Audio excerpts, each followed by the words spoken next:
ఆ తర్వాత Sanjana theatre యాక్టరే. So ఈమె కూడా బాగానే చాలా సినిమాలు కానీ ఇట్లా షోస్ కానీ బయట చాలా ఫేమ్లలో కనిపించిన అమ్మాయి.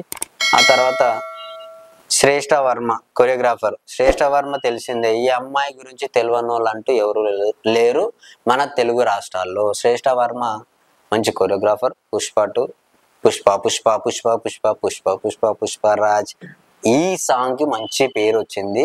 దానికంటే ఎక్కువ పేరు జానీ గారి మీద కేసు పెట్టిన ఈ అమ్మాయి ఎవరికి భయపడదు. డేర్ అండ్ డాష్ పర్సన్ అనుకోని మేబీ బిగ్ బాస్ 9కి సెలెక్ట్ చేసుకొని ఉంటారు. సో ఆ అమ్మాయి వ్యక్తిగతంగా సో ఆ ఒక పర్సనల్ లైఫ్ అనేది ప్రతి ఒక్కరికి ఉంటుంది. అది తన పర్సనల్ లైఫ్. ప్రొఫెషనల్గా వచ్చేసరికి మంచి మంచి సినిమాలే చేసింది. సో తిని కూడా సూటబులే. వచ్చిన తర్వాత తను ఎలా పార్టిసిపేట్ చేస్తుంది, ఎలా ఆడుద్ది అనేది తర్వాత ఇక ఆడియన్స్ డిసైడ్ చేస్తారు.